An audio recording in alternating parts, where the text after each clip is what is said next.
Hey guys, welcome back to Clownfish TV. This is Neon, and I have Aaron Sparrow on tonight. Say hello, Hey Aaron. guys.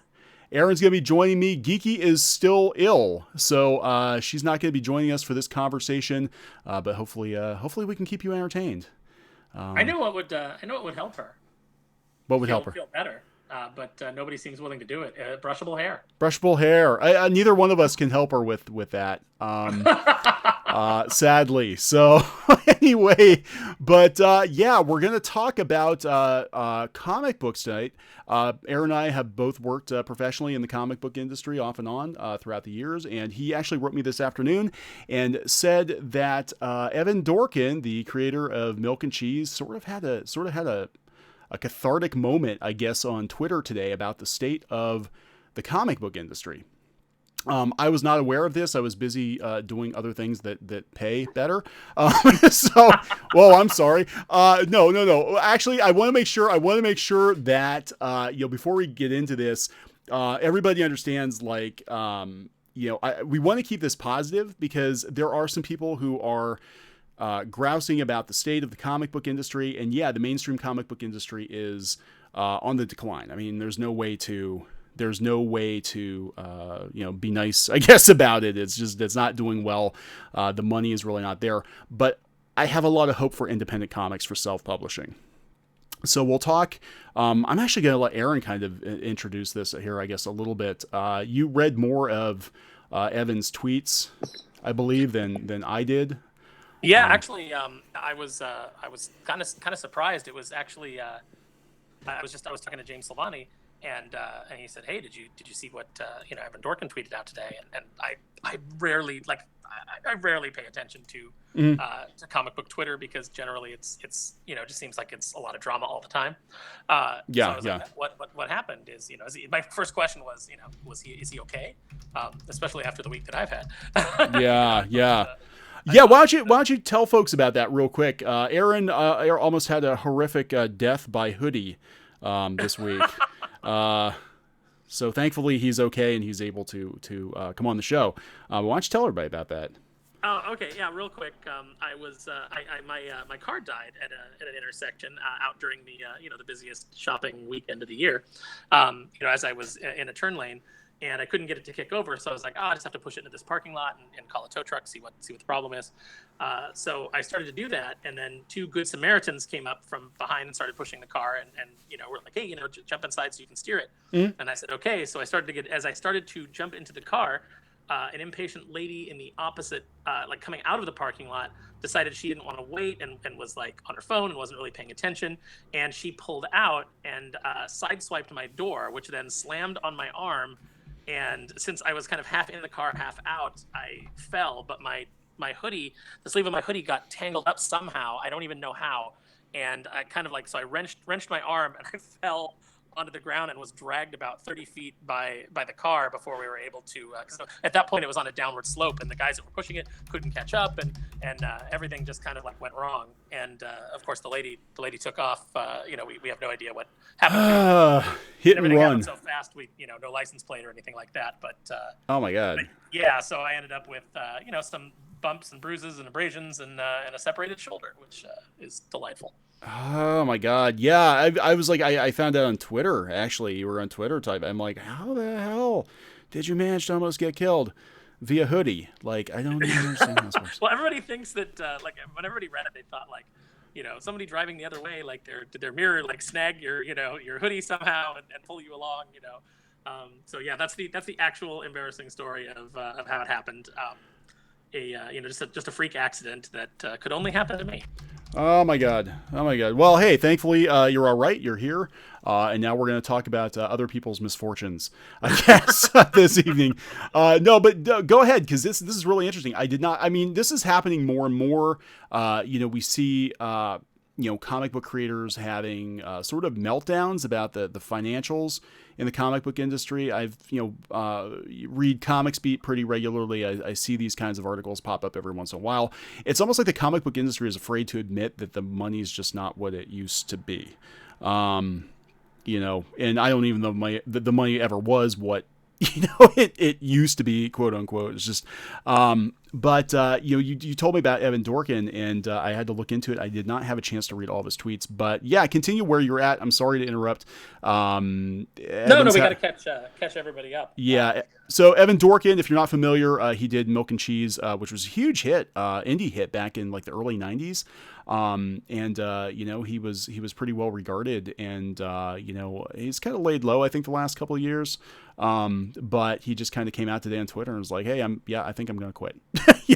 Seems like he might not have laid low by choice, just based on his well, there's that too. That tends to happen in comics too.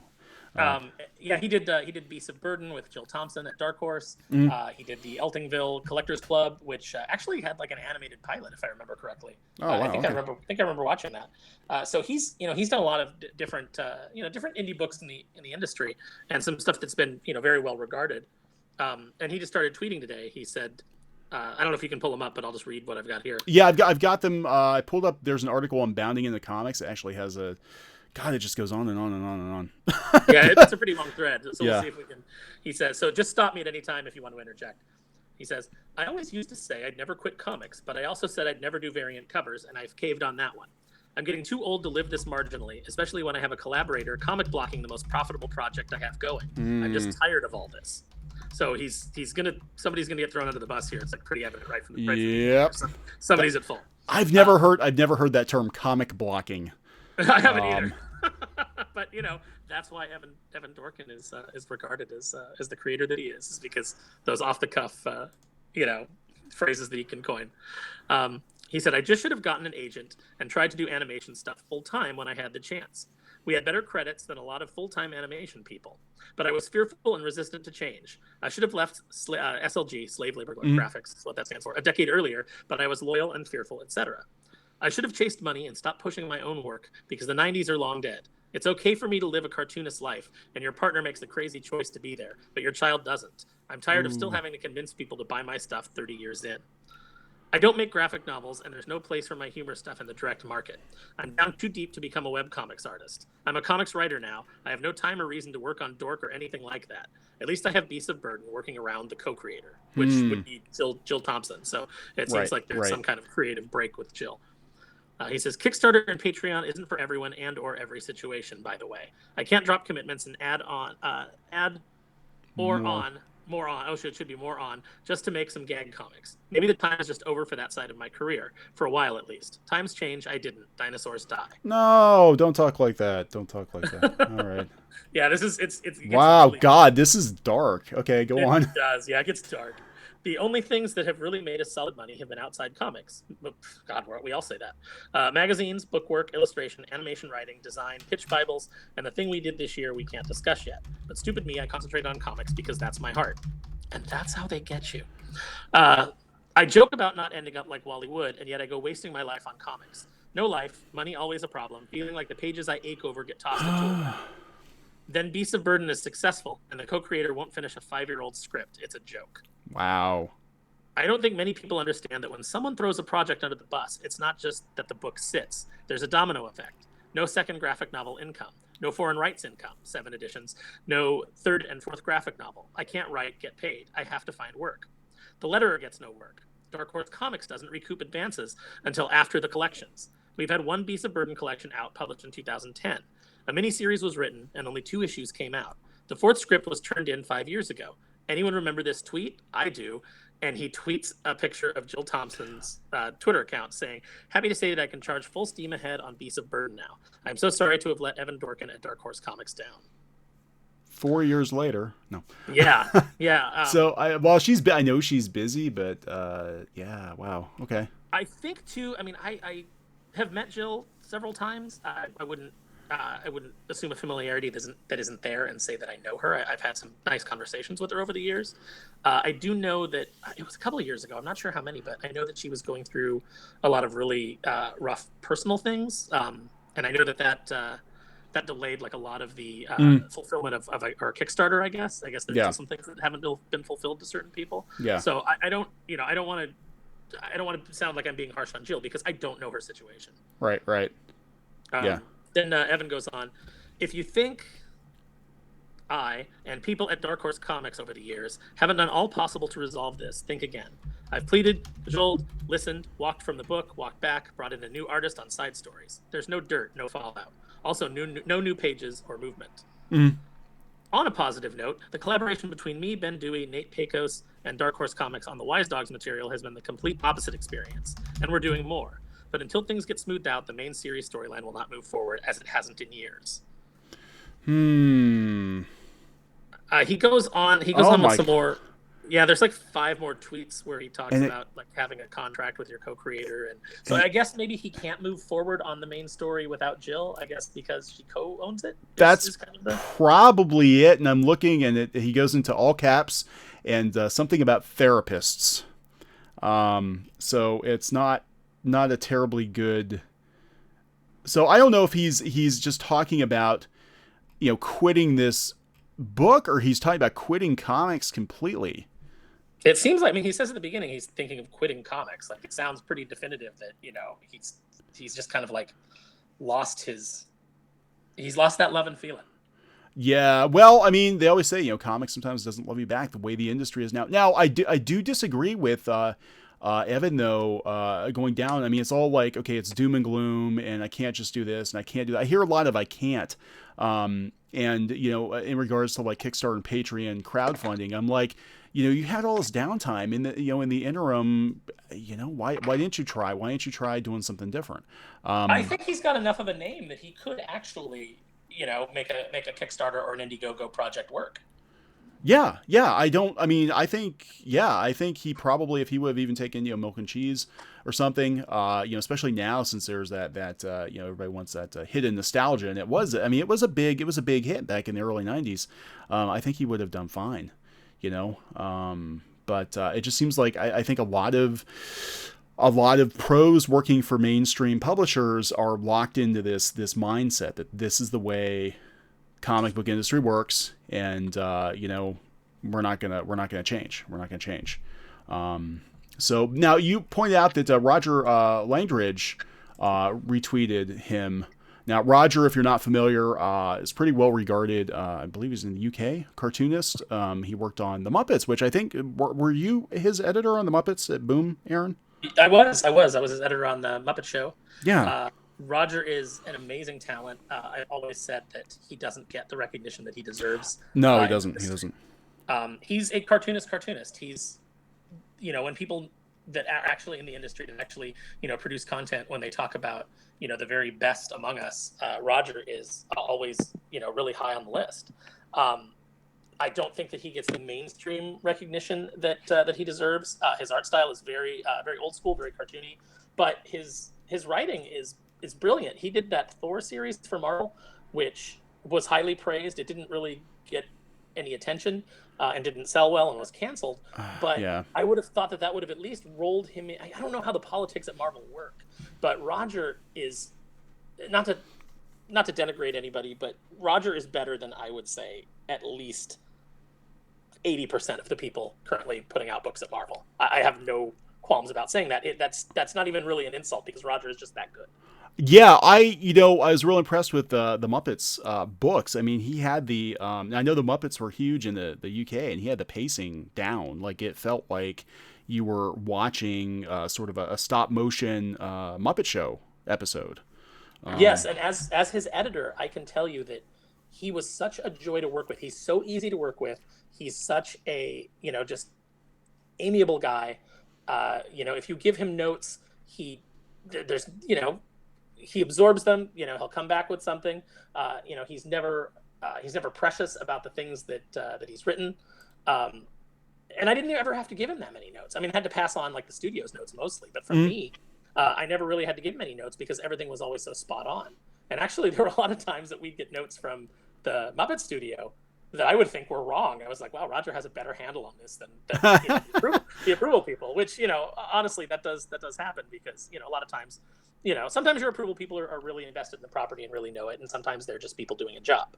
So, they have a book of rules and they go through it. And if there's anything that kind of like steps outside that, it gets flagged, and then you have to justify it. But Roger, his scripts would come in flawless. There was barely any editing to do on them. He was an editor's dream, because you could basically just go through his script and it was done. It was, the first draft was done. Mm.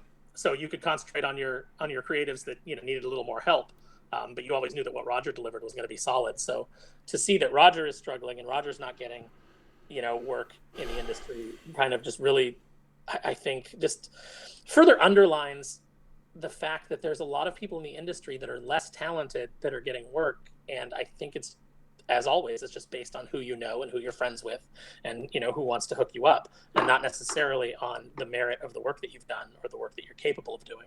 Yeah, I mean, I would agree with that. It definitely in the last couple of years. I mean, just our personal observation. It seems like it's definitely become a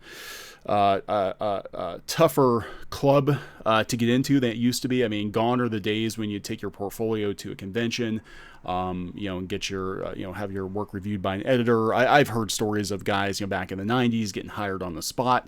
That doesn't happen anymore. Now it's, oh, I know so and so who worked on this or that or whatever, and that's basically how you get work in comics now. And those jobs are drying up. As the industry shrinks, the jobs are getting harder and harder to find. And I think that that's part of the thing that's driving pros insane on social media. Yeah. I think it's just it's fear. It's genuine fear, and I don't blame them for being afraid. Now, our story, we worked in comics off and on for about 15 years. I always had a day job. Because comics work is spotty unless you're like one of the A-listers working for DC or Marvel or something. I mean, there's no guarantee you're going to have work from month to month. And so, always worked a day job, and it just got to a point. Now we sort of, kind of, I guess, got to. I know Evan talked about getting an agent and all of that stuff. We actually at one point had an agent, a reputable agent who worked with graphic novels and stuff. And we kind of got to the top of the mountain. Then we found out what the money was. The money was not good. Even at the top of the mountain, the money was not that great. And it's like, do we really want to keep chasing this? In our case, we're married, we've got a mortgage, we got family, we got a dog, and it's one of those things where it's like, so we basically just stepped away from comics for a while because we're like, I don't see where the money is going to come from, to do this, not in the current system. Yeah, it's really disheartening because you put in really good work on a series. You really try and make a name for yourself and show what you can do, and ultimately it amounts to nothing if you're not when that job dries up. It amounts to nothing if the editor doesn't have another project in mind for you, or if you're not friends with someone who's in a position of power at another company. When I was an editor at Boom, and later at Ape Entertainment, I didn't care who you were. If you hit me up and you had a good pitch, I would give you a shot. I wanted to match people who were, of course I needed to vet you and get you started on some small things and discover if you were reliable because I'd never worked with you. But you would have your shot to do it. And I just always hoped that that's the way that, that other editors would treat me. And I've found that that's not the case. It doesn't matter how good you are, doesn't matter. All it takes is one person to not like you and and they can sabotage your chances of getting work at a company. Yeah, and that does happen. I mean, it's a very a small industry. People talk, and it is very click. I mean, comics is very cliquish. This is not a secret. Anyone who works in comics. Now, I want to jump in here real quick. We have someone in the comments, Sundar Raj. He used to work for Boom, and he's talking about how he used to be a colorist. He worked on a bunch of stuff for Boom. Are you familiar? I think it's Sundar Raj. I apologize, sir, if I'm not getting your name correct, but he talks about how his rates just kind of declined over the years. He kept taking less and less and less money, and that I've seen that. I've seen publishers like IDW especially just start to kind of tighten the belt more and more and more. I mean, most people I know at IDW still make what I would consider a decent indie wage, which, considering IDW's recent financial problems, I do think that they are still trying to take care of their talent as much as possible. I could be wrong, but I do believe so. But as far as Boom goes, Sunder, I can tell you I've had, when I was there, the rates were really low, and I've had pros come up and tell me that, since I've been gone now several years, that I think since 2010. They've been telling me that the rates have just gone lower and lower, and I know some people there are only making $75 a page for pencils to full colors. Oh so my if God. you think about that, they're only getting $25 per step. What is that, like 2 or 3 days worth of work? Yeah, you could God, make more seriously. at Walmart. Yeah, no, exactly. I mean, it just doesn't. I mean, when there's some different Disney projects I worked on, and I broke down the time, and I'm not complaining. I agreed to take the work, right? So I can't. And I knew what the page rates were. I can't complain because again, I was enamored with the idea of being able to work on that stuff. But I broke it down by the hour. I'm like, God, I'm getting like $5 an hour. Like, it's like, why am I doing this? And I'm burning the candle at both ends because I'm working the day job and then up until 2 o'clock in the morning working on comics. And it was just like, I can't. I'm getting too old for this shit. So yeah, no, I've always had to have side hustles to make it work, and I'm at the point now where I'm like, well, what have I done? Like, pursuing this dream. Like, I just kind of feel like, wow, like you said, sometimes the things you love don't love you back. Yeah, but that's, it's so weird because you see it's like the comic book industry right now, it's like it's either feast or famine, right? You've got people who are doing pretty well for themselves. Either they're doing well at like Marvel or DC, they're like in the top tier, or they've got creator-owned projects, or they've got some crazy movie deal or TV deal or something, and then you've got like everybody else. So you've got like a handful of like Michael Jordans, and then like everybody else, and there's such a disparity between the top earners in comics and the I guess the grunts that make things go. Douglas Stearns, hello sir, how you doing? He's in the chat. Hey, Doug. Yeah, so it's kind of crazy because you see these people who aren't making the bucks, really kind of throwing their hands up in the air. But then you go to Indiegogo or Kickstarter or Patreon, and you see people making thousands and thousands and thousands of dollars. I mean, do you have any thoughts on that? Like, why is there such a broad? I mean, I guess it's with any entertainment industry, right? But it seems like there's such a chasm between people who are just killing it in comics and people who are just eking by. Well, I think that it's an indication that the core audience for a lot of the core audience is not being served by the stories that the big two are putting out. I think we are seeing a lot of nostalgia for kind of the 90s aesthetic, more dynamic art, just really like action driven stories. People want escapism. This is what I said when Secret Empire happened, and it was a reaction of professional Nick Spencer's kind of reaction to Trump being elected and what he thought of Trump was, I said to myself, even if you believe that Trump is a Nazi, do you want Captain America to be a Nazi now? I would think that you wake up every day to what you think is that reality. Why in the world would you want that in your escapism? Yeah, so, yeah. If anything, if you feel that that's the way that if you feel that's the way the country is headed, then I would think that more than ever in your escapism, you don't need Captain America to be a Nazi. You need Captain America to be Captain freaking America. Yeah, right. Like, let's have disappointing heroes. That's just like, it's the last thing you want. Alfonso, thank you very much. Splatu Del Gato to the rescue. So a lot of oh yeah, and Geeky Sparkles is in the chat. She's talking sheer. She's Cambria Pratt. That is Geeky, and she's ill. That's why she's not on. But thank you very much for the super chat. Yeah, it's you think that people would want to escape from the problems they see in the world and not just kind of dwell on the negatives, right? I mean, it's like you can't get away from it. You can't get away from the news. It's like I mean, short of like, I mean, seriously, I swear, it's bad enough having the cell phone buzz every 5 seconds with like some headline from CNN or something. It's like next thing they'll be like sticking a chip in the back of our head and just piping the news, piping all the bad news directly into our skulls.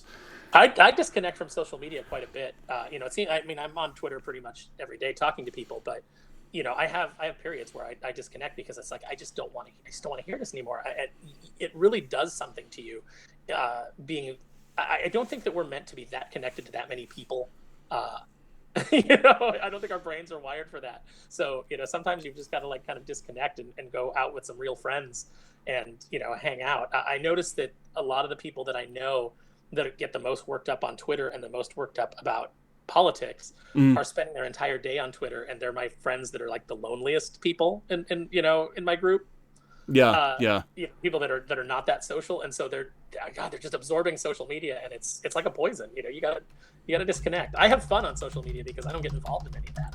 I'm there to have a good time and make silly comments and talk to people that love comics and enjoy kind of like just having fun. So I get a lot out of it, but I've seen how like just it drives some people insane. You're definitely living in Twitter circa 2010. I think Twitter has become a minefield lately. I mean, I pop in there every once in a while, but like it's not fun. It used to be people sharing artwork, sharing funny stories, cat videos, pictures of their kids. It was a fun place to be, especially for artists. I mean, they're constantly retweeting art, and it was great. And then it just got really really dark over the last couple of years. Yeah, I'm trying to bring 2010 back as far as the way that I handle my There we Twitter. go. Bring 2010 back. But I mean, you see these stories like Evan Dorkin, and he's not alone. Like there are, I'm just thinking just a couple of years ago, and this one really struck out to me on Comics Beat. It was Brian Chirilla talking about his income at, I think he was working at Boom. I think he was working at Boom. But they talked about, they had a survey of artists and what they made. And we did a video on this before, and it's shockingly low for most cartoonists. I mean, again, it's like you've got a handful of Michael Jordans making really good money, and then the rest are barely getting by. I don't know of too many like middle class cartoonists, I guess you would call them, like people that are making a healthy living but not making bank. It seems like most people are just you can buy. And he was talking in this article, and I'll send a link to that. That he makes about $2,400 a month, or he was making $2,400 a month. This is from a couple of years ago, and his wife basically had to pay everything but the mortgage. His salary basically, well, not salary, but his wages basically covered the mortgage, and that was it. And they live in, I think he lives in Portland, which is I felt expensive. so bad for Trilla when I was at Boom. He was doing a book with Phil Hester that was called The Anchor, Mm, and it was such a good book, but they had no idea how to market it and how to like make it stand out. And so the marketing campaign for it, if I remember correctly, was just in the vein of The Goon and Hellboy. That was the marketing copy that went out. that's it. That's it. And I remember saying, if I was a customer and I saw that, my immediate question would be, well, why don't I just read The Goon and Hellboy? Right, right. Like, you're not telling me what's special about this. And the Yeah. book was so good and so cool, and his art was, just really, really sold the story that Phil Hester had put together. And I'm sure that property, the way that Boom's contracts work, I'm sure that property is still like locked up with them. They killed it with bad marketing, and Mm, it's, and now Phil Hester and Brian Churla can't take that anywhere else. It's just locked up in their IP bank on the off chance that maybe someone will option it for a film. And that's the deal that you kind of sign up for when you go in yeah, yeah. with Boom on those things. But at the same time, you don't go in, I think, knowing that you're going to get, at least at the time, might be different now, but you're going to get just the most baseline, marketing that's not going to impress anybody or make anybody check out your book. You hope that you have some good support behind it. Yeah, it just seems like I don't know if they have, and this seems to be more and more common with a lot of companies now. Is I think they have interns running marketing, and they don't have the experience, to really write compelling or put together compelling marketing campaigns. I think they're just trying to save money, especially in comics. I mean, comics, is kind of a budget cut entertainment industry right now, and I think they're just kind of like, oh yeah, have the intern write something. Yeah, no, I've heard from many professionals. I've heard the joke of like, well, what is comics marketing? Honestly, what marketing is actually done. It's just you send an article out to CBR and Newsarama and Bleeding Cool, and it gets 2 retweets, from from the Bleeding Cool readership, and there you go. Your job is done. You can go surf Perez Hilton the rest of your day. Yeah, and I think that's kind of the thing. I think with everything going on, that going into too many details on the internet and comics, Twitter, and in all these websites and everything, is it was a very kind of a comfy situation, comfy arrangement, wasn't it? Like, artists didn't have very high expectations for what kind of money they'd be making. You sent those press releases out to the friendly media, and they would just promote your stuff, and it was just kind of the status quo, and I think it was treading water. I think everything was, the industry was kind of treading water, and I think now it's starting to take on water. And now that people are calling it out, there's like a massive freak out. Well, yeah, and it seems like the reaction is to call people names, and to it's like when people say, hey, I'm not enjoying this, I want something different, instead of doing what any logical industry would do, which is, oh, how do we serve our customers? Oh, they don't like new Coke, we'll go back to we'll offer our original recipe. Right. Instead of doing that, we're you're told that well, you're a Nazi, or you're an ist, or et cetera, and that's just bad business all around. So it's like a cascading effect of things that are designed to chase readers away. Yeah, it's crazy. You should be doing the opposite. Thank you, Alfonso. Didn't have to do that. How are the numbers for manga? Manga's actually doing very, very well. P.S. Jawbreakers to save the day. I hope. Well, Jawbreakers is making more money than most indie comics. Which you can read into that what you will, but it just goes to show that I think that there is a market for indie comics that people want to read, that want to buy. Yeah, you're gonna have your people who are gonna say, because I've seen people have said this to me whenever the subject comes up of Indiegogo and things like that, and they're basically like, oh, well, they're making a political statement. And it's like, well, maybe, but I don't think all of the 400, 500,000, however much that book made, I don't think all of that is from people who are making a political statement. I think it's from people making a statement of, this is the sort of thing that I'm interested in. Yeah, and it is, kind of a throwback to 90s style comics. And I think a lot of people, at least a lot of older comics fans, remember the 90s as sort of being, I think, like the peak of superhero comics, right before the big crash at the end of the 1990s. Jim Lee, McFarlane, Liefeld, etc. And I think that's sort of, resonating with people.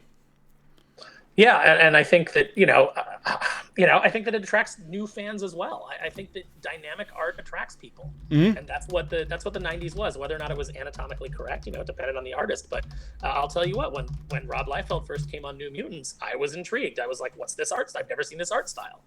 This is kind of crazy, and I kind of got into it. And then over time, I kind of evolved past it. But it caught me in the beginning there because it was something new, and you were getting that all the time with books in the 90s. And then we kind of hit a point of diminishing returns, as the speculation boom kind of like had 100 books coming out from each company every month. It was unsustainable. But Captain Cummings in the chat said something I think is interesting.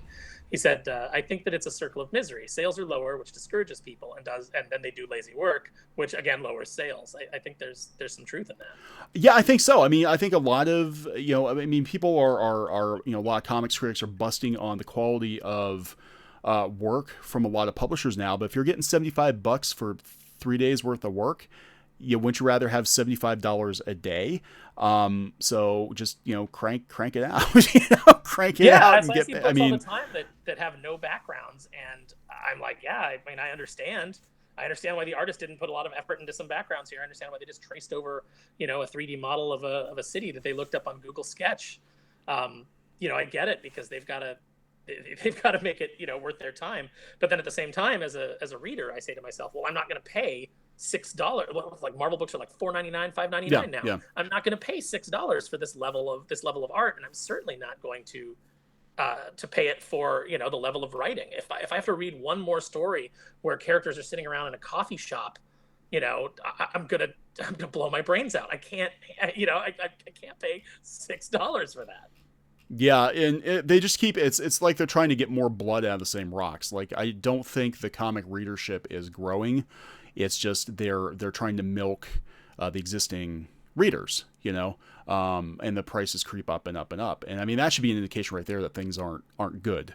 When you have to charge $6 for a comic book just to show some kind of a profit, that's not good. Leon, thank you. Didn't have to do that. Comicsgate political statement is we don't want a political statement. No preaching, no agenda, just good comics with heroic characters. I've heard that from multiple people. And I think that's a fair expectation. I mean, you're the customer. It's your right to tell. I don't think it's anybody's right to be overtly rude or nasty, but it's your right to tell the companies what it is that you want. You're the one spending the money.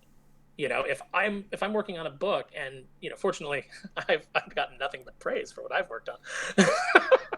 But I'm sorry, I'm just being a little bit egotistical there. But if I had a bunch of people saying, "Hey, I don't like this," I wouldn't tell them that well, you're not real fans anyway. Don't read my book. You can go to hell. Like I'm not going to do that. I'm gonna actually talk to you, find out what it is you don't like. You may not be able to convince me that I don't like it. I don't like what I'm doing, but I'll at least take it under consideration and look at ways that I can satisfy you as a reader, because I don't want to lose you as a reader. I have to pay my bills. My letterer has to pay their bills. My colorist, my artist, my editors, everybody who's got an investment in this book. It's on all of us to make sure that you, the reader, are satisfied, and that you're going to plunk down your $3-4 every month to read our little story.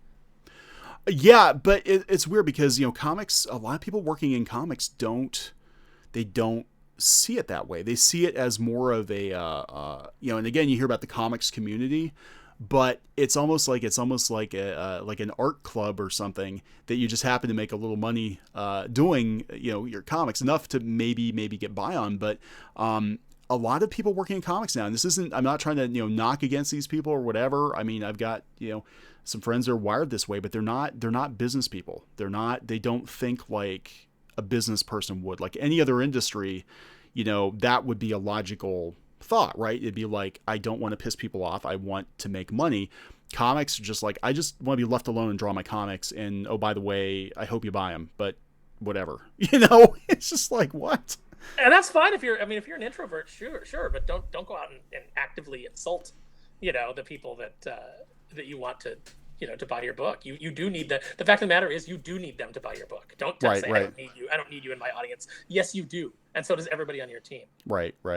Oh, Peter Simetti from Alterna Comics is in the chat. He said, folks are always free to come to Alterna, spend $1.50 on an issue and have some fun. Damn straight. Yeah, you can't beat that. Thank you, Peter, for jumping in here. Really like what you guys are doing, and the $1.50 price point. That looks pretty damn appealing compared to crappy $6 Marvel books. Yeah, and Peter, like me, has Peter got it far worse than I have on Twitter by being pro customer and saying that we need to treat the customers with respect. Peter got absolutely savaged. Yeah, I know. It's really, I just can't believe we live in a time where, if you're defending the customer base, you're a bad person. Like, what kind of bizarro, did we slip into some sort of pocket dimension or something? Like, this is not an actual industry, right? This is not the way that most businesses run. I don't understand it. And it's only been in the last couple of years that comics have really just, I don't know if it's just like an industry-wide depression or what is going on, but it's some of the vitriol I've seen on Twitter is just insane, absolutely insane. You know what I was actually thinking of the other day is I just, in regards to this entire Mark Waid versus Richard Meyer lawsuit, I was thinking the other day that if Waid had come out like an elder statesman and actually whatever, he's disgusted with the way that Richard Meyer behaves or things that he said or whatever it is that set him off. If instead of going online and addressing it the way that he did, if instead he actually reached out to Meyer and in a calm and elder statesman kind of way was like, hey, I understand that, while I don't agree with you, I understand what your frustrations are, about trying to break into the industry, but I think you're going about it the wrong way. Let me give you some advice, and had actually reached out as just in a polite and respectful manner, whether he respected him or not. Just, you know, but like treating him the way that he would want to be treated. Right, right. Would we even be at this point where, you know, you had Comicsgate and you had, I mean, you'd still have people who are pointing out the problems with the industry, but would it be as vitriolic as it is? I don't think it would. And I think that that's kind of the way that I approach it is, you know, I've gotten some back channel things of people saying like, oh, you shouldn't be talking to these people. And, you know, these people are Comicsgate or these people are this. Yeah. And my feeling on it is I don't paint anybody with the broad brush. You know, you can identify as Comicsgate, and I don't think that automatically makes you this, that, and the other that, you know, that people are, you know, saying that makes you. I'm going to deal with you on an individual basis and treat you as an individual because that's how I would want to be treated. So, you know, if I see you saying something that I think is horrible, I see you saying something that's racist or, you know, things like that, I'm going to call you out on it. But if, you know, I don't think that makes up the majority of people that identify as Comicsgate. I've, you know, we've had a lot of Comicsgate people come into the chats. We've had a lot of them hit us up on Twitter, you know, and talk to us. And it's, you know, they've been completely polite. I absolutely adore Nerd Wonder. She's always like just this positive ray of sunshine, and she identifies as Comicsgate. I've never seen her say anything mean. Yeah. Critical, sure, you know, critical. Yeah, she's been critical, but like I don't think that critical is necessarily bad. No, I don't think it is. It's you know, again, it's just the kind of the mindset today. And I have to interrupt for 1 second, Aaron. Thank you, Alfonso. Dogman and manga kicking ass left and right. Actually, Dogman outsells like every freaking Marvel comic. It's crazy, and manga is doing really, really well too. But yeah, do you think that Marvel's trying to move in a manga direction, and that's why you're getting so much like slice of life in each comic? Like, you know, like I said, people sitting in cafes and dithering about cheesecake. I don't know. I don't know. I kind of, the vibe I'm getting from Marvel is that they're hiring people from webcomics and Tumblr, because a lot of, like you see with Squirrel Girl and some of the newer heroes, it reminds me very much of what you see in webcomics, you know. And I don't know if they're trying to appeal to webcomics readers, or it's just that's the kind of stories those creators create, or you know what. But yeah, those books really don't feel very, very Marvel, you know. But you know, in regards to criticism, yeah, and Geeky said in the chat here, she said critical does not mean mean, intent matters. And at some point, the comic book industry, I think, became sort of this closed off, like hug fest. Like they don't want any outside. They don't want. It's almost like the comic book industry knows it has problems, and it started drawing closing the blinds, locking the doors, hasn't left the house in 3 weeks, hasn't taken a shower, smells like shit, you know. Comics is like in this really, really, really, you know, deep, funky depression, you know, and you know, some of these folks from YouTube, they you know, throw the blinds open, or they kick the door down or something, and they don't like it. They'd rather, I guess, just, you know, ignore everything that's going on and be miserable, you know. Yeah, I think you're right, but I think that YouTube has done a valuable service. It's kind of gotten out of the, you know, if you'll excuse the phrasing, the comics journalism site circle jerk that goes on, and has, you know, exposed some real problems. And you know, we may not want to admit that those problems exist, but, you know, dipping sales are definitely a problem. And the fact that, you know, just the other day, I think Joe Quesada tweeted out, you know, about, how great sales are, and linked to Comicron.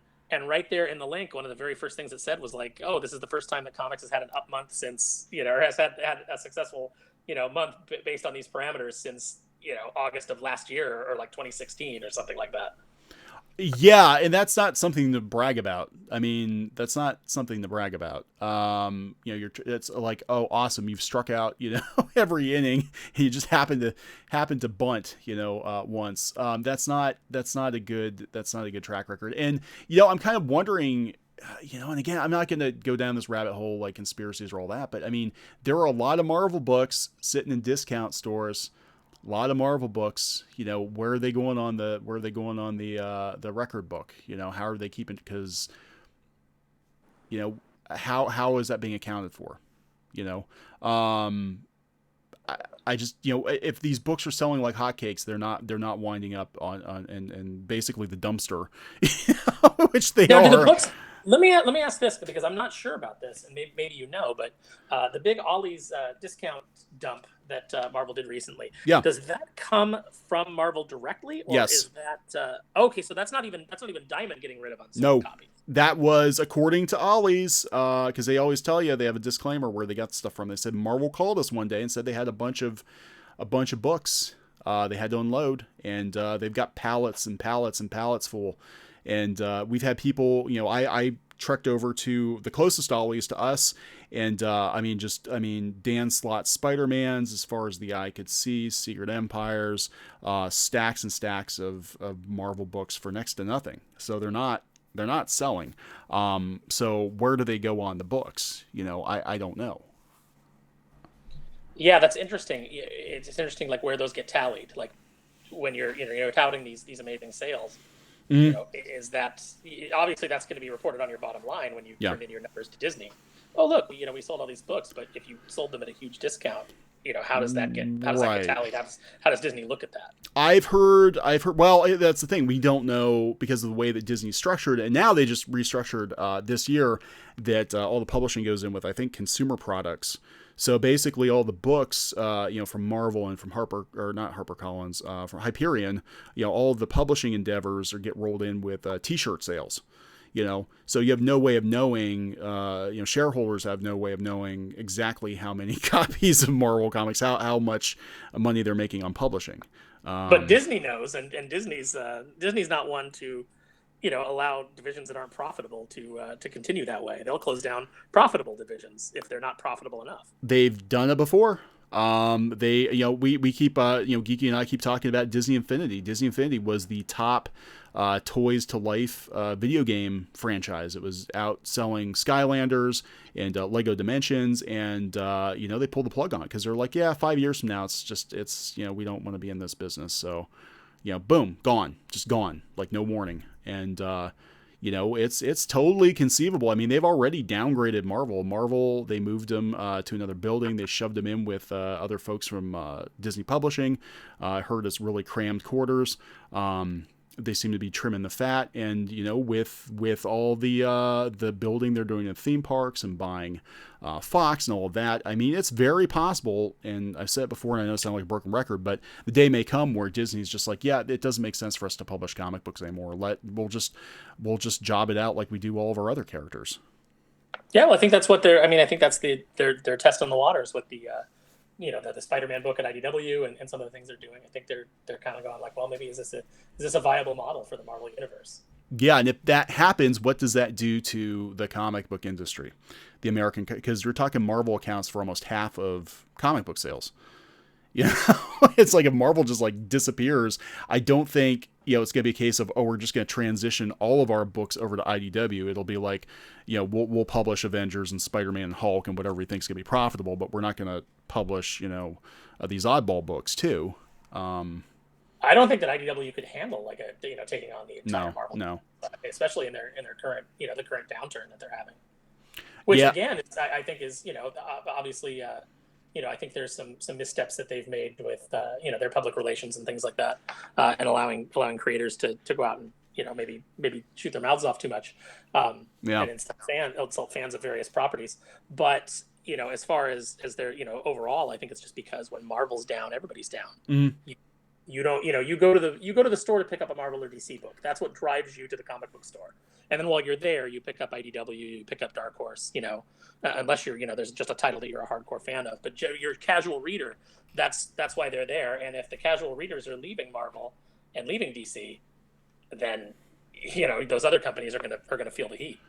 yeah, and it's already happening. I mean, it's so funny because IDW threw Marvel under the bus, and now they're publishing their comics. You know? Go figure. But this isn't all doom and gloom. Now I want to kind of steer in. I said at the beginning of the podcast that we're going to try to be positive. And talk about options. There are options out there. Like, I don't know why. Some of these creators are just kind of throwing their hands up in the air and being like, "Yep, that's it. We're done. Comics is done. It's dead. It's over." When there are many examples of crowdfunding, going very well for creators, indie creators. I mean, there are people who have, the webcomic space. Like, it seems like mainstream comics readers ignore webcomics, but webcomics for over 10, 12 years now, creators have been crowdfunding books. Some of them do it full time. They basically just publish a book every year, every other year, and they make enough from the crowdfunding and ad revenue and whatever other t-shirt sales or whatever to make a living, or at least make some money, so they don't feel like they're dumping years of their life down the toilet, like apparently Evan Dorkin feels like he is now.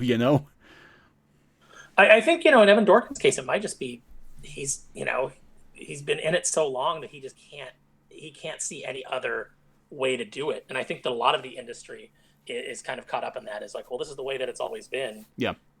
And we desperately, one of the reasons that I was first drawn towards Alterna was I saw, Peter Simeti trying to do think outside of the box. Mm-hmm.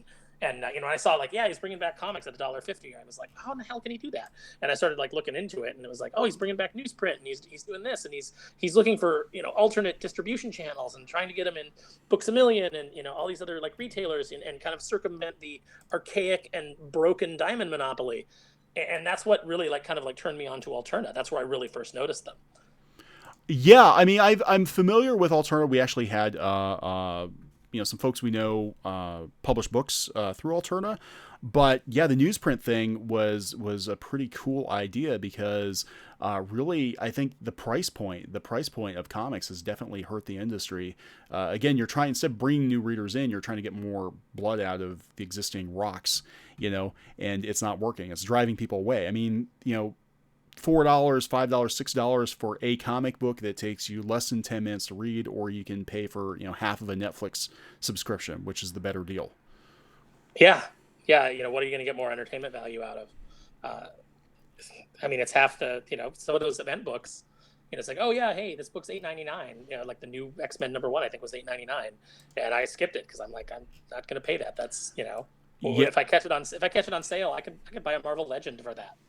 I can buy an action figure that I will always have and be able to mess around with and display on my shelf, instead of a comic that I'm probably not going to enjoy as much as I hope, and certainly not $9 worth. Yeah, I mean, I used to, when I was a kid, when I was picking up comics like crazy every week at drugstores and convenience stores. I mean, I would plunk down $10 a week, and I pretty much picked up everything Marvel put out for that. I mean, I was only paying 75 cents, $1 for a book, and I read pretty much everything, and I never felt cheated. But even at my age, I'm like, man, $4 for a 22-page comic is a lot of money, Oh, you don't get 22 pages; you get 20 pages. 20 pages, and eight of those are going to take place in a cafe. Yeah, right. Oh my God, yeah, or cut and paste art. That's always a good one too. But yeah, it's just crazy. But the options are out there, and they've been out there, and it's cool, at least from Geeky and I's perspective, to finally see more, I guess, mainstream artists, creators looking at crowdfunding options, because webcomics people have been doing it for years. They've been doing it for years, and some of them are very, very successful with it. And now Kickstarter was kind of the thing, and now looking over at Indiegogo, they've got several campaigns over here that are making over $100,000. You're not going to make, I'm going to be brutally honest, even if you publish your graphic novel through like a Scholastic or something like that, you would be very, very hard pressed to make that kind of money. There's one Raina Telgemeier, and she does not share power. So it's I'm just saying, you're not going to make that kind of money. You're definitely not going to make $127,000 working for Boom. So yeah, I mean, you'll be lucky to make $1,000 working for Boom. Right. And yeah, it's just, I mean, I hate to use the market, my background's in corporate marketing. So, right. And we're talking about milk and cheese. So this is who moved my cheese, right? Who moved milk and cheese? And, the cheese is moving, if you want to make a living in comics, or at least make money in comics. Like, even, I think maybe part of it is just the expectation, like people expect, well, I'm making comics, therefore I am owed a healthy living, making comics. There are a lot of people who do comics on the side. There are a lot of people who, I mean, comics careers ebb and flow. There are people who work in comics for a few years, then they maybe move over to another industry for a while, maybe float back into comics. You know, it's not like a consistent 9 to 5. You work in comics for 45 years, you get your watch, your Spider-Man watch at the end of it. You know, that just doesn't happen. But there was a brief time when you know, if you worked in comics, you put out a couple of issues and you were a millionaire. That beautiful time in the 90s. Mm-hmm. Oh yeah, and some of those guys are still living on that money, you know? Yeah, I mean, like I look at like Savage Dragon's numbers. I think it's like under 3,000 a month, and I know that you know, I know that Eric Larson's not making not making anything off of that. Granted, he does like pretty much everything himself on that book, so you know, he saves some money there. But it can't be that much money. He's got to still be living off that, you know, that fat cash when you know, Savage Dragon #1 sold over 1 million copies or however many it was. Yeah, I mean, it was so weird. Like, Image, yeah, in 92, 93, like, I mean, anybody could put out any book and it would sell ridiculous numbers. Ridiculous numbers. And there were guys who only put out like 2 or 3 issues of something and they just quit. They're like, yep, I'm good. I got my retirement. You know? It's like, I mean, how many issues of Pit were there? I think there was only like, what, like 8 issues of Pit or something like that. It was like, over an 8-year period. Yeah, over an 8-year period. And it's like, set for life. I don't need to work anymore.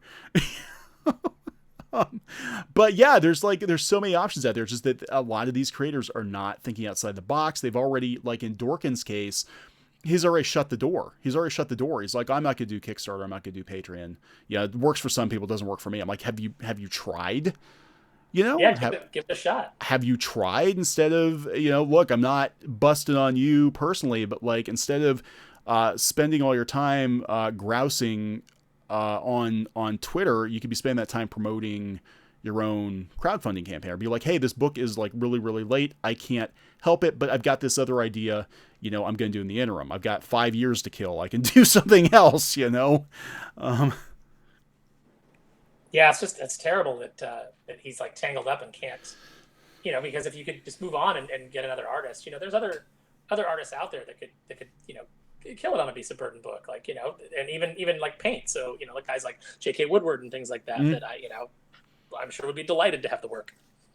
But yeah, if you're locked up with your co-creator and you can't move forward without them, that is pretty terrible.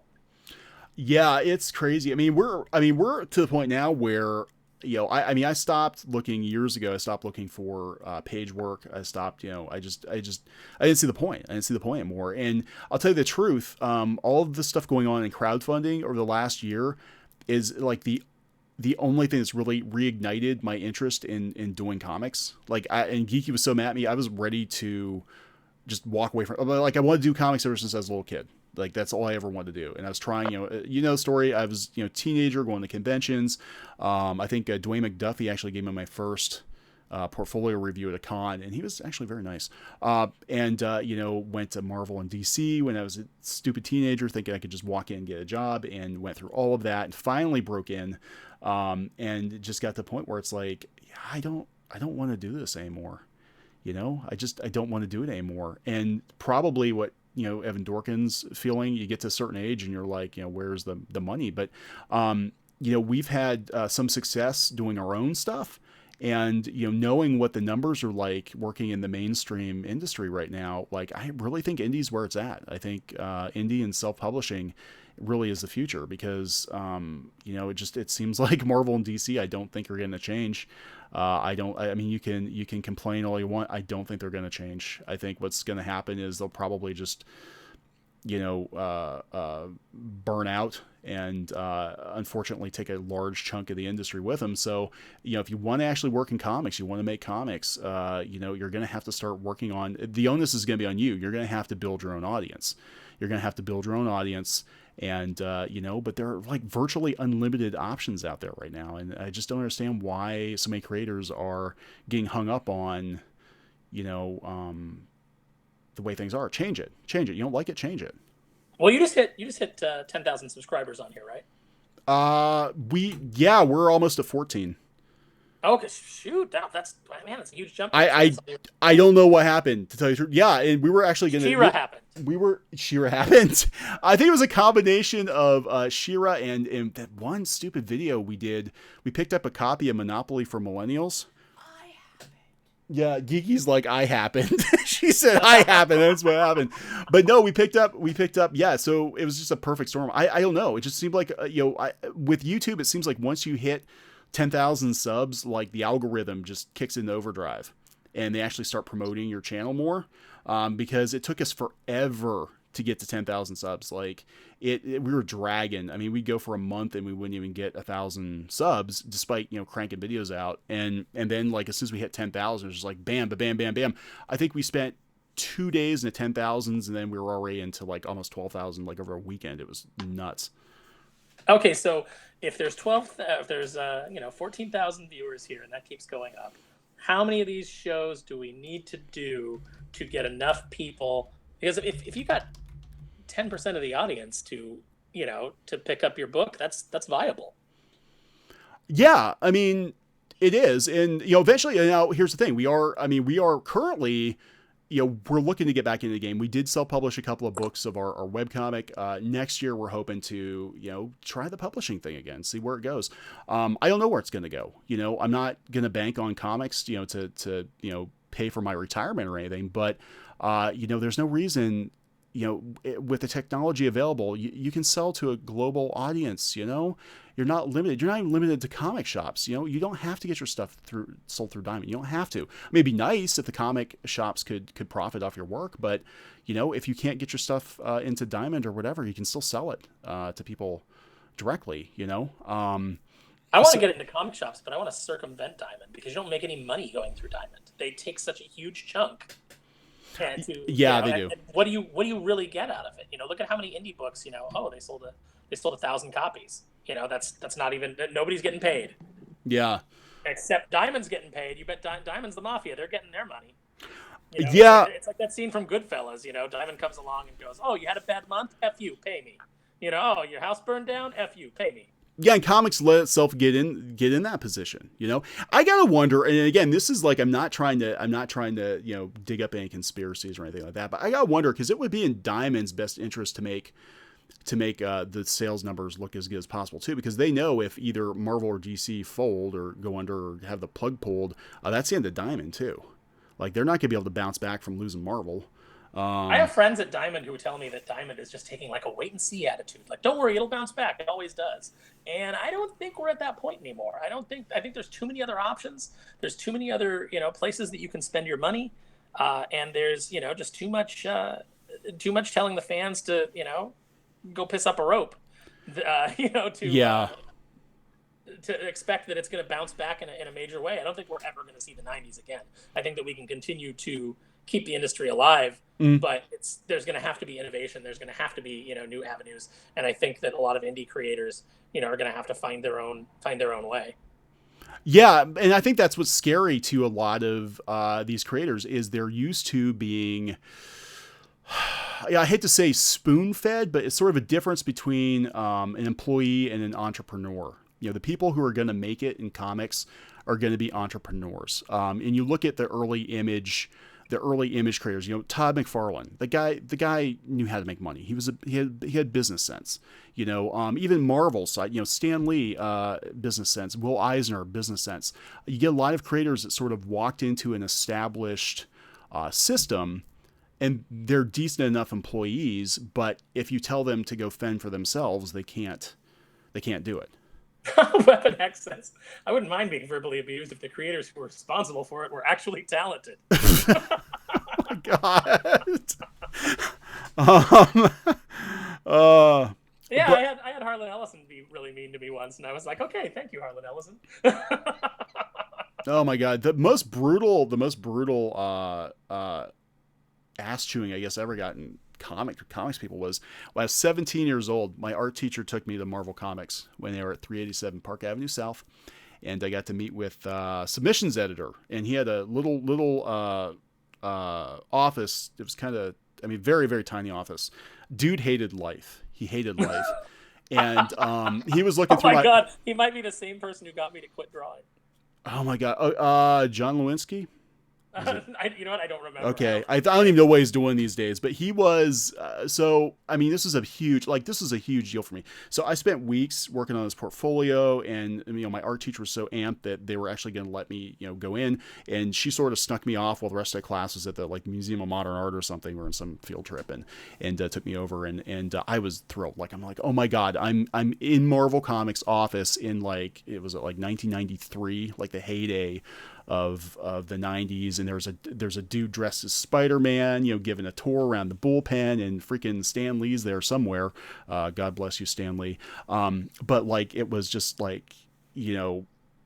fever dream, and I get there, and weeks and weeks and weeks of sweating this and preparing it and being like, oh my god, this could be my big break, and da da da da da.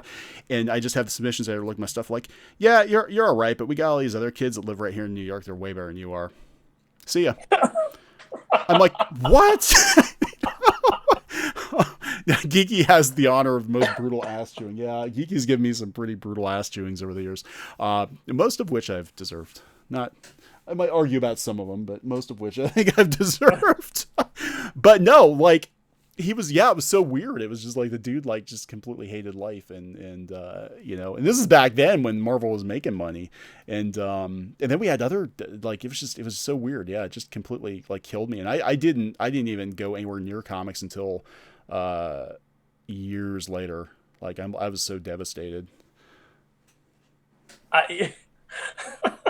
He was the equivalent of the elf in Christmas Story, just putting his boot in your face and saying, "You'll shoot your eye out, kid." No, that's pretty much what was. And the funny thing is even back then, even when comics were making money, I had so many professionals basically telling me, "Don't do this, don't do this."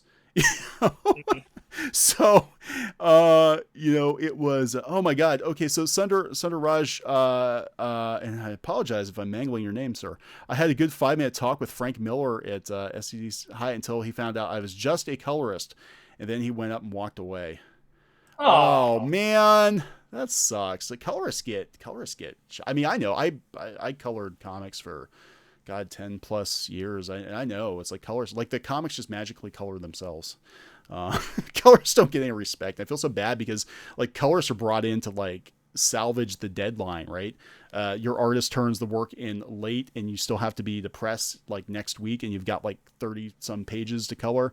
Guess what? It's all on you. It's all on you, and you're getting paid less than most of rails on the book. So the colorist makes or breaks you. Yeah. That I've had so many books that have benefited from. A colorist can take art that looks bad and make it look good. Maybe not great, but they can make it. Make people go, "Oh, yeah, nice." And if they're working with a good artist, you get a guy like we had on Darkwing, Andrew Dahlhaus.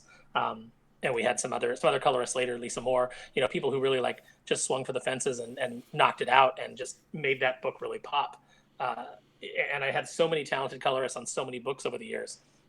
I can't praise colorists enough. And letterers especially get no love. But if a letterer has done his job right, you never even notice that he did his job. Because the letters are supposed to be unobtrusive unless, you're getting a big sound effect or something that's really supposed to sell it, but people don't notice it. It becomes part of the art, so they just think of it as the art. But yeah, your letterer is a huge contributor to the way that the book looks and whether it looks right. And that's why when we did the second Darkwing series over at Joe Books, we lobbied successfully to have our letterer's name on the cover as well. Oh, that's awesome. That's awesome. Yeah, Todd Klein, I know gets a lot of accolades. And yeah, people don't realize, really, it should look very easy. It should look very seamless. And you look at a lot of the books now, the modern books now, and you can tell, they're just I swear, sometimes I'm is it just an intern using Word to Comic Sans to letter this book? Because it doesn't look right. It just doesn't feel right. It doesn't read right. Well, when I was at Boom, we had Darren Bennett on, and World Design on most of my books. I really love working with Darren and his team. And so he did most of my books, but they were always pushing me to go, overseas. There were these guys in India who would do it for $8 a page. And yeah. And unfortunately I was able to, keep Darren on because, he was so good. But yeah, I mean, that's that's the way it is, and that's how a lot of these things are being produced. You think that CD Cebulski traveled around the world looking for the best artists because for Marvel because he wanted the very best? No, it was like, who can we get that's good and that lives in a country where he only needs to make $1,000 a month. Yeah, that's a whole nother episode. But yeah, there are a lot of especially colorists. I know there are studios in India that you can't beat them. I mean, they're charging $25 a page or whatever for like Marvel quality, old Marvel quality colors, and it's just like, I mean, what are you gonna do? You can't compete with that, but it's interesting, we're mentioning. Well, I pulled up that one campaign. It got me thinking. I actually am talking to the folks who printed. That it was actually the largest British Kickstarter, I guess. But they've got some really good prices on printing. Mix'em, and they're trying to push into printing comic books more. And I had a talk with them a couple weeks ago, actually. The prices are really good. I mean, it's not that expensive to print comic books. It really isn't. Even if you just do like 100 or 1,000 copies, you can probably get the money for it if you build an audience. Yeah, and that's really the trick is you've got to actually be respectful of your audience and treat them like customers. Yeah, and that's one area that like for all the people that are upset with with Ethan Van Sciver and I saw his channel before, like got tuned into his channel before all the controversy with him started. Mm-hmm. It was just, I was like, oh look, he's like doing drawing tutorials and things like that. So I watched a couple of his videos and things. Yeah. And but he went from, I mean, he's like completely blown up, and he's got an audience that will buy his next book. He doesn't need to ever go back to DC or to Marvel. Yeah, and actually, what those guys are doing kind of reminds me of early Image in a way, because I remember when McFarlane and Larson and Liefeld and all those guys left Marvel's thrown a lot of shade at them. The establishment was throwing a lot of shade at them, and they were trying to run them down and told them they were never going to amount to anything and yada yada. And it was out of fear. It was out of fear because Marvel didn't want to admit it at the time, but the comics were selling really well. In large part to the creators working on the comics, and when they left, they took the sales with them. Mm-hmm. Yeah, it really hurt. It really cut into Marvel, cut into their bottom line. I mean, they still were selling well because that was just the era that we were in. But if you're buying, you got a market where people are buying a million comic shops are buying 1 million copies of Spawn. That's less to be spent on your lower tier titles at Marvel. You're still going to sell. You were still going to sell X-Men and things like that, but Morbius isn't going to be moving. Yeah, that's kind of what happened. They had all these weird, I mean, I think we talked before about like, Silver Sable and Morbius, and they had like a whole, subline of like Ghost Rider titles and all this stuff that, wouldn't be sustainable now, but like every like D-list hero had their own comic series. It wasn't even like a mini series. It was like an ongoing series. Like, here's this one hero we introduced like 20 years ago, and we're just going to dig her up and throw her in a book, and people will buy it because his #1 has got a shiny cover. And they gave Nightwatch a series. Yeah, I know, a character right? that was just a ripoff of Spawn that they introduced in a couple issues of, I think, Web of Spider-Man. Yeah, Next thing Nightwatch had his own series. There was no groundswell of interest that that got him a book. It was just they were just throwing things at the wall. Yeah, and it's just crazy that it blew up like it did. But I think Image was sort of a blessing and a curse. Like I think Image, those guys made a lot of money at it, but also it did hurt Marvel because the crash came a couple of years after that. But part of that was Marvel's doing because the variant covers and all that garbage. Kind of the same thing that they're doing now. Yeah. So it's not too dissimilar. We haven't quite got to Chromium yet, but we'll get there. Yeah, we'll get there. The holographic Chromium cover Spider-Man comics, and all like whatever 5 or 6 Spider-Man series they had running at the same time. Crazy. Polybagged with a trading card. Oh yeah, yep. Wizard loves it. Wizard loved it. It was fun. It was fun. But yeah, I mean, I kind of seen this now with the crowdfunding. Is that this sort of feels, whether it's Indiegogo or even Kickstarter, it feels like artists are slowly coming to the realization that doing it yourself is really going to be the way of the future, because you can't depend on Marvel and DC to even be around for another 10 years. We don't know what's going to happen. Don't know what's going to happen. So, and a lot of these smaller companies, I guarantee you IDW, if they don't get together, are going to be gone. They're going to be gone pretty soon. Well, it's just funny how the model works, because, we couldn't, at Joe Books, with their the zero amount of marketing that we got. And I will say this. I was very satisfied with what I was paid to write Darkwing Duck. Mm-hmm. I was satisfied with the money that I got there for a very small company, very just barely their company that they were. They paid me a fair wage, and they paid James a fair wage to draw it. And we negotiated decent, not mind blowing rates, but decent rates for our letterer and our colorist as well. But for the zero marking that we got, we still broke 12,000 issues, or 12,000 copies sold of the first issue, and then it slowly declined from there, because there was nothing to keep it in the retailers' minds. But if I went out on Indiegogo right now, and if Disney would allow it, and I went out on Indiegogo and said, "Hey, we're going to kickstart a Darkwing book," yeah, I could sell 25,000 copies of that book. Oh yeah. Yeah, they wouldn't allow it, but yeah, it would, it would kill. And the audience is still there. And that's the thing that gets me is like, I think the readers are there. I think they're there. I think a lot of them are sort of hibernating. I think a lot of people don't have access to comic book shops anymore, because they've been closing at such an alarming rate now. Like, I know our closest comic shop is like 45 minutes from here. I'm not driving 45 minutes to pick up most books. We buy a lot of stuff through, buy trades through Amazon. We pick up single issues at conventions, usually direct from the artists or whatever. And, I buy books on Comixology, but I can't justify driving 45 minutes, to pick up. Yeah, see, I do drive 45 minutes to get my stuff. So. Oh, geez. And you're in LA, man. You should have comic shops in every street corner, but they're all closing down too. Well, I will be in LA soon. I'm not in LA yet, but in LA you would drive 45 minutes even if it was just 12 miles away. Well, yeah. I mean, so it's a different measuring stick. But no, I drive a good 40 miles to 45 miles to get comics every week. Yeah, and I will tell you, I don't get as many as I used to. I get almost no Marvel anymore. Unless I pick up a trade here and there. Yeah. I picked up Old Man Thanos. A friend of mine, Dave, gave me the Old Man Thanos trade, and I read that, and then that got me interested in Donny Cates as a writer. So, looking forward to checking out his Venom series. Oh, that's cool. Yeah, we used to have a shop right here in town, and that was nice. And it was walking distance, and it's gone.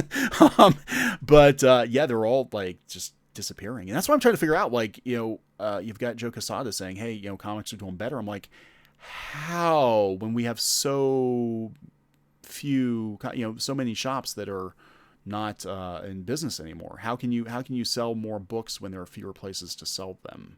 I know some people who know the digital sales, and they're saying the digital sales are not nearly as important as they pump them up to be. No, I don't think so. Personally, Pierre Smetty says comic shops need to pivot a bit, start building up the prominence of their indie sections, marketing by genre to get audiences quickly acclimated instead of using indie as a catch-all. I agree, because not all indies are created equal. I know even back in the late 80s, early 90s, when I was in my collecting heyday, our comic shops had different genres of books. There were tons of indie publishers back then, and usually you'd ask the clerks who read the stuff, "Hey, I like this book. What else do I like?" And they'd pull up some Now comics or something, and kind of give you a pitch on that. But yeah, it wasn't a catch-all. It wasn't just like, "Oh, here's Marvel and DC, and then here's the indie dumpster over here," with all the stuff that's not Marvel and DC. And if you're looking for an all ages title, here's the all ages ghetto. Just the. Yeah, pretty much. The all ages ghetto, yeah, right. And that's kind of a catch-all too. Have you seen this? Carrie Dalton says, "Have you seen the Wizard Mag reviews? Cartoon Kafab is doing very interesting. Lots of memories. Kind of wishing we were in the '90s again. I think a lot of people are craving. Yeah, we're seeing a return of like '90s style entertainment, '80s style entertainment. I think people realize that we, made a misstep, somewhere, and we need to kind of get back on track." I need to check out Cartoon Kayfabe. That's been recommended to me a couple times now. Yeah, we'll have to look at that. But yeah, so I don't know. I don't know. I do think as far as comics are concerned, people who watch this channel now, going into next year, we're going to do more with, creating comics, creating art, and trying to get your stuff out there. And I really think, for most people, the future, build up your own platform. Sell comics directly. If you can sell through a shop, that's great, but you don't need, Diamond to sell your comic books anymore. And, eventually, people will come to you. I think they'll come to you. But you can't depend on the publishers because they may not be there. The big publishers may not be there in a few years. So you're going to have to come up with another strategy and, other avenues to sell comics. Yeah, I mean, what I'm working on with Sylvani right now is something that we're not looking to take to a publisher. I mean, I would love, not that there aren't publishers that I wouldn't love to take it to. I mean, I would love to do something with Alterna eventually. Just this project, I don't think is right for Alterna. I don't think it's right. It'd be fine for us to publish it there, but I just don't think it's right for them. Yeah. It is a little bit. We're doing kind of like an edgy kind of comedy that's basically like, what if becoming a superhero was like trying to get into the comic book industry, and you had to deal with the same bad marketing, the same obstacles. We're kind of taking that slant on it. So I think it'll be viewed as being a little bit political, but it's going to be pretty even-handed and just make fun of the ridiculousness of everything. So I was hoping for duck porn. God, I'm disappointed. I wanted full frontal ducks, dude. It's like, I am not backing that. I am not backing that. It's too political. Well, we're going to do a book about bear tits, but I think you've got that locked up. I think we trademarked bear tits. Yeah, you could get away with duck dicks, but bear tits, that's totally ours. Totally ours. Maybe I can do a backup story in bear tits. Oh, Geeky says that's Patreon. Okay. So, duck porn. Woo. Yeah. No, but yeah, I think definitely, I think it's going to be up to individual. I think it's going to be up to individual creators to, build their own audiences. You can't depend on, even if you're going through a publisher, even if you're going through, say, Alterna or Scholastic or whoever is publishing your stuff, you really have to build your own platform. You have to build your own brand, because the readers will follow you. There are so many people, I've heard horror stories that they've gotten publishing deals, and then they're like, well, nobody bought my book. I had my book published through XYZ publisher who's, publishes this other stuff and it sold, but nobody bought my book because they depended on the publisher to do all of the legwork. And, they do what they can do, but, I still think it's up to the individual to build a platform. So learn people skills, learn some people skills, get a sense of decorum. Well, I'll it's like, so I, had this accident this week and separated my shoulder and got banged up. And I was surprised, just like in just talking about it on Twitter, I wasn't asking for anything. I was just saying like, hey, this happened to me. Mm-hmm. And I had a variety of fans like hit me up in DMs because my DMs are open. And we're saying like, hey, do you need anything? Is there like a GoFundMe that I can contribute to? Yeah, that's so cool. People that were coming out of the woodwork wanting to help. And, I think that when professionals start berating the fans, they're really like not only cutting themselves off from a revenue stream for their books, but just cutting themselves off from good-hearted people who could end up being friends of theirs or would at least be able to help them in a crisis. Yeah, it's just so weird. And like I said, it feels like the whole comic book industry just has like this just funky, it's in a funky headspace, and I think you're seeing people a lot of hurt people, I think, just lashing out. I think a lot of the people working in comics, they know full well how bad things actually are. They just don't want to be reminded of how bad it actually is. And then there is, jealousy, I think, that creeps up when you see people like, I can barely pay my rent, but so and so just made $300,000, and I don't like that person. So life sucks. Well, you can not like that person, but maybe look at what they're doing right and say, I'm going to emulate the things that they've done right. Yeah, and but yeah, comics has always had low self-esteem. I think the industry is like an industry-wide issue, and this is even predates any of the stuff going on YouTube or any of that. I mean, going back years, it's just you didn't see it. I don't think people saw it because it wasn't on social media. These are discussions that pros had behind the scenes. But they weren't actually out there, broadcasting, what was going through their head. And it's kind of one of those things where it's like, oh, now, we've got the ESP and we know what everybody's thinking. And gosh, I wish we could unsee or unhear, some of that. But yeah, comics has always had issues. Well, we wouldn't be in comics if we weren't mentally ill. It is not for a lot of people, it's not a stable career path. That's for damn sure. Carrie Dalton says creators today need to be talking about their books every day. Should be able to describe their book in 30 seconds and or 200 characters. Again, look at the Indiegogo people. Yeah, you would think. And Geeky says the elevator pitch, and that's something that if you're pitching graphic novels, especially, they want to know in a couple of sentences, what's your book about? What's it like? What's the audience? And it's just not, I just think, I don't know. I just think a lot of people I think comics is full, the comic book industry, I think, is full of a lot of really unhappy people, and it shows. And, I think the comics would get better if people would get excited about making comics again. You can see the people who are actually excited about making comics. It shows in their work. It shows in their interaction with fans.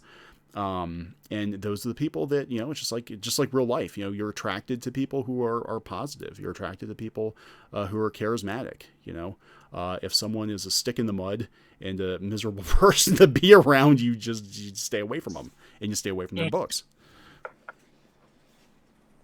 Yeah, there's a lot of creators who I'm like, well, I've seen, like, I've not necessarily had bad interactions with them myself, but I've seen them have terrible interactions with people that I thought were, where they were completely out of line. And I've just said to myself, okay, well, that's somebody whose book that I'm not going to pick up. Like I don't appreciate their worldview. I'm probably not going to appreciate what they put into their book. Yeah. And it's hard now because, it used to be that you just kind of like you had a vague notion of who was actually making the comics. You might read an interview in like the Comics Journal or something, but now like you can go out to Twitter and you can see what everybody is thinking, 24/7. And sometimes you're like, I really wish I really liked this book, and now I just saw that so and so said this, and I'm like, God, I wish I wouldn't have followed them on Twitter. I just really wish I wouldn't have. Yeah, it's like, I don't need to, and I don't know where we got this idea that like every random thought that comes into your head needs to be on the internet. Why would you do that? Yeah. I don't know. It's like don't drink and text, or don't drink and tweet. I don't know. I think I do that, but I just think I get more hilarious. Yeah, well, it used to be that people, they would tweet, like I said, funny cat pictures and drawings, and now it's just like whatever anxiety issue they're having, random thought, it comes out on the internet, and it doesn't do them favors. Usually it's unfortunate, but here's the thing. I think there is a future. There's absolutely is a future in comics. I think the future is going to be more and more indie creators. I'm not saying that the mainstream comic book industry is going to disappear tomorrow, but if you want to make comics and you want to be in control of your own future, then you need to focus on building your own platform and creating your own stuff. And not depending on publishers. If they come to you and they offer you a gig, that's great, but you should have the freedom to take it or leave it. Yeah, definitely. That's my take on it. So, and you'll do better work. You'll do better work if you're working. You see creators now that they're working on books that that they don't have an affinity for. They took it because it's a paycheck, and it shows in the work. I always try to avoid those kind of gigs. Like, people are like, hey, do you want to work on Fraggle Rock? And I'm like, I have nothing to say on Fraggle Rock. You should give that, to somebody who, who's really passionate about it. Oh, and Fraggles were badass, man. The Fraggles were badass. I'm just not familiar enough with it to, it's like I have a very vague knowledge of it, and the idea of going and doing a bunch of research to write a Fraggle story that I probably wouldn't be passionate about, and that the fans would go, it's like I just didn't feel like doing that. I mean, don't get me wrong, the situation I'm in now, I'd do a Fraggle story in a heartbeat. There is okay now. No, I'm kidding. I tend to stay away from things that I think that there's someone else who's going to do a better job. If I take an assignment, it's going to be because I've got something to say and I think that I can knock it out of the park, and it'll be a fan pleasing project. That's funny because I mentioned the geeky before. I mentioned the Fraggle Rock analogy too about the comic book industry. She's shrugging her shoulders. I think you've said it. I think I've been on a live stream where you've used that analogy before. Fraggle Rock, where I said basically the comic book industry now it's like Fraggle Rock because you got the Fraggles and the Doozers and the Gorgs, and they don't all like each other all the time. Actually, a lot of times they don't get along very well at all. But they all need each other because they actually had an episode where they sort of sort out the ecosystem of Fraggle Rock and that they're all interdependent on each other. Oh, Geeky's looking at me. She's like, "You're on the delay. I don't know what you're talking about." So, never mind. I'm living in two places. She's in the time warp right now. She's taking a step to the right. Okay, jump to the right. Why are we on a delay if Geeky's not on here? She's actually watching on her iPad, and she's listening but there's like a 10-second delay, I think. Well, it just seems like we would need the delay if she was on here and she was going to say something like that's where men's faces belong, or something like that we need to believe. Right. But no, I think that's what's going on with comics right now. Is like the comic book, publishers and the creators and the readers and the critics. They might not like each other all the time, but they actually need each other. Whether or not they want to admit that, because if you start, chipping away at your readership or your critics or your, whatever, and you throw the whole ecosystem off, and it doesn't work. Mm-hmm.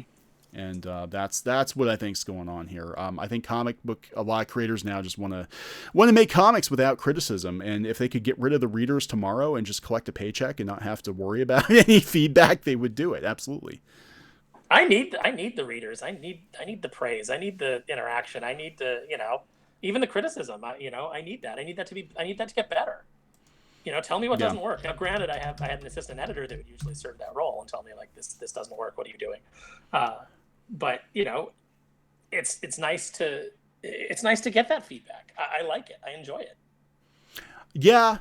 I mean, if it's done in a respectful fashion, I think, some people are, and I get it. I get some creators are like, God, these people are demanding the moon, and I don't know what to say anymore, and I'm tired of dealing with them. But, just to blow off all criticism because, some people were, a little too blunt isn't the way to do it either. Yeah, I mean, I guess, I don't know. I've always approached everything with, people talk about like agenda all the time and writers putting an agenda. My agenda was always just how can I make this story the most entertaining story and give the fans what they want in a way that they don't necessarily know they're going to get it. Like, I want them to have all those feelings and I want them to read the book and be like, oh, this is exactly what I wanted, but I don't want to deliver something that's predictable either. I want to kind of like, hit them out of left field and still hit all that. And that was always my agenda. And how do I stay true to, when you're working on licensed properties, how do I stay true to the property that I'm working with? How do I hit all the things that people love about it? I didn't go into it thinking like, how am I going to, get across how am I going to write my political manifesto? Oh my God. Kids comic book. I'm just trying to think like, what would, I mean, seriously, like somebody else, what would they have done with Darkwing Duck? Like subversive Darkwing Duck. Like we turn Drake Mallard into the villain and Goslin takes over as Darkwing. I mean, seriously, like it could just go down this really wacky path. Well, the neat thing about just as Darkwing as a property is that you could actually do those sorts of stories in a really, as long as you're doing it with a real tongue-in-cheek kind of like goofy way. He really lends himself to kind of like making fun of the tropes of comic books. That's it was designed as kind of a parody of the Golden and Silver Age. Well, then we need to bring Darkwing back and parody modern pop culture reboots and ridiculous choices for established characters. That would be a lot of fun. Oh, we were definitely going to get to that. I had actually I'd actually pitched a story, and I don't know if he'd remember it, because you never know with Don. But I had actually asked Don's permission. I wanted to do a story with Darkwing called "The Life and Times of Scrooge McDuck the Movie," and it basically, I think I might have told you about this, but I think you did. I think you mentioned it once. Yeah, yeah. yeah, they're making a movie of Scrooge McDuck's life, like a biopic, and it's Tuscarini's the director, so Darkwing thinks that he's up to no good.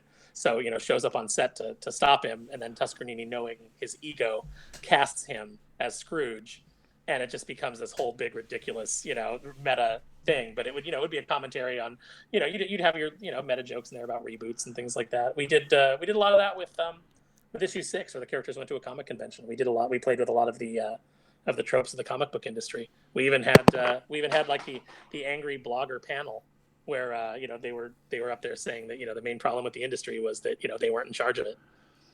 Oh my God! You should. What needs to be done is you need to have 12 months of issue number 1. You just need to have a new issue number 1 of Darkwing every month for a year. Oh God, that would be amazing. Totally new take on the character every month. No continuity, just starting over every month. 12 months. Darkwing had multiple origins, and I've said more than once that I wanted Tad to do a limited series called, it was all number 1s like that, but it was called The One True Origin of Darkwing Duck. And, yeah, I remember the show. He had like 2 or 3. Like they had the Daredevil type origin and the Superman type origin. Yeah, and so he would be called The One True Origin of Darkwing Duck, but it would have 4 or 5 origins, and would not make anything any clearer. It would be even more muddled.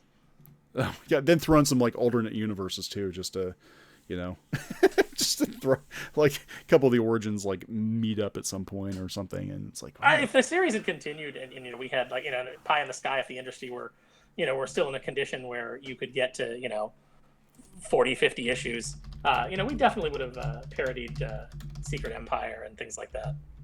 Darkwing was an agent of foul all along. Oh my God.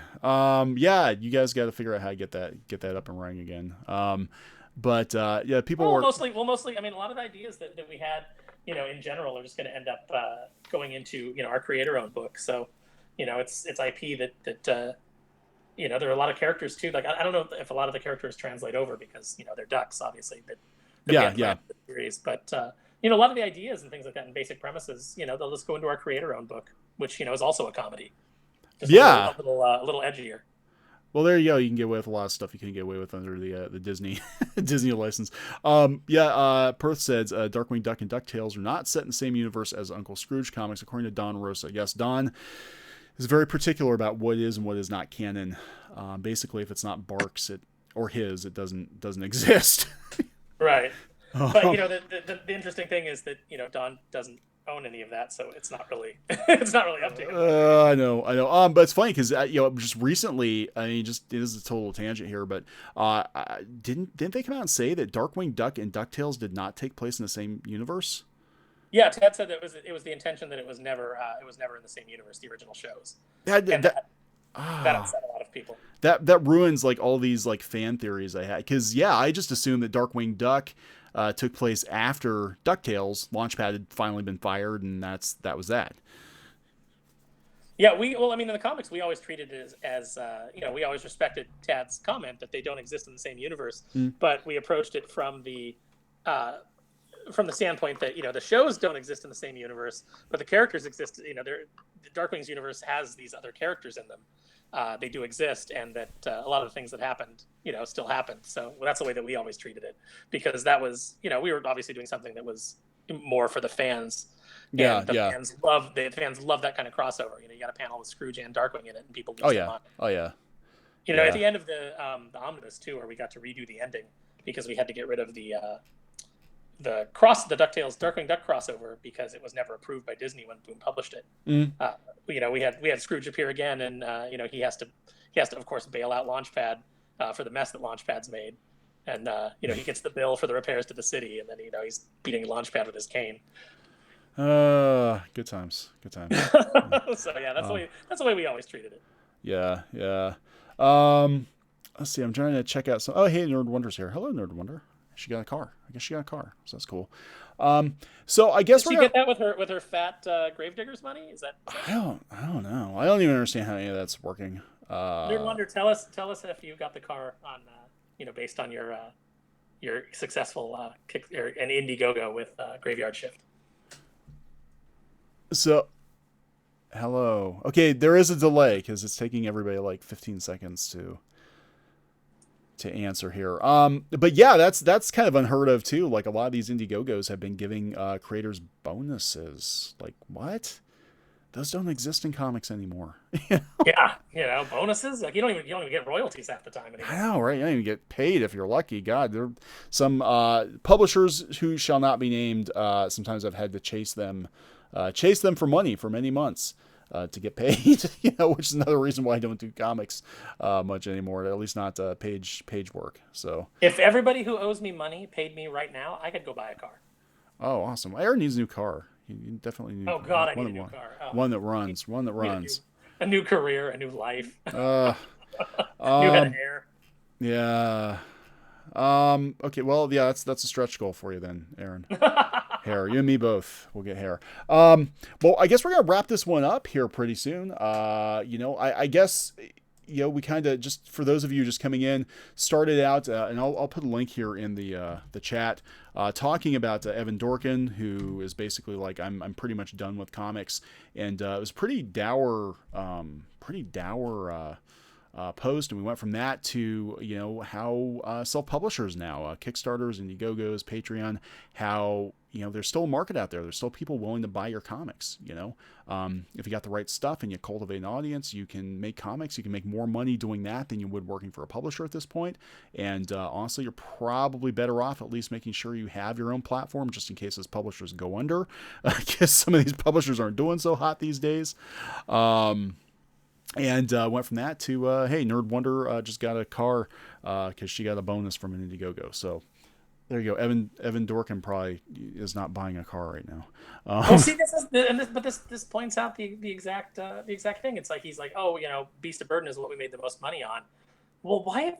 Do something else. Like, why have you been waiting on that for 5 years? Why haven't you been doing something else? I don't understand. Like that project. I mean, it's just like working pretty much any other freelance gig. Like, okay, this one's on the back burner. Let's go do something else. I mean, this could be a year or two until this gets off the ground. We'll go do something else. We're pitching. Geeky and I were pitching show ideas and graphic novel ideas. We had to like kind of pull them out of our pust. Yeah, Geeky's like drink time. We had to kind of pull them out of it because we're like, okay, this one didn't work. Let's try this. What was the feedback we got? Okay, that didn't work. Let's try this. Eventually, we got some to stick. Some better than others. But yeah, you always got to have a plan B, C, D, E. Especially if you're freelancing, you're hustling. You gotta have a backup. Mm-hmm. And these guys, I think, unfortunately, they just thought that things were going to be the same for an indefinite period of time.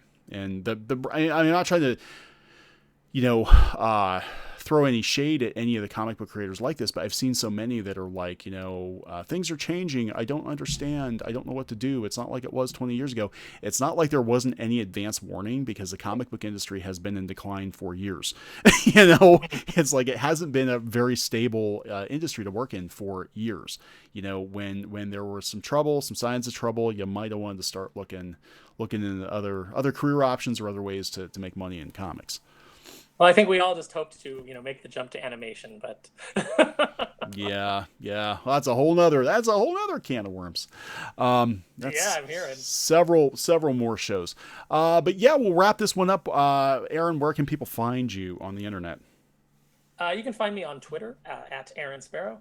I'm also on Instagram. You can find me on Facebook. All the social media sites. It's probably easiest to get me on Twitter. Okay, cool. And follow Aaron. It sounds like he's going to have something going on here next year, hopefully.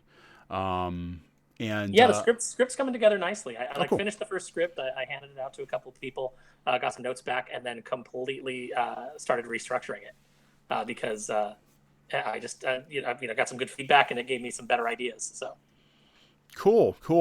And as always, you can find us at Real Clownfish TV on Twitter. You can please follow us on YouTube.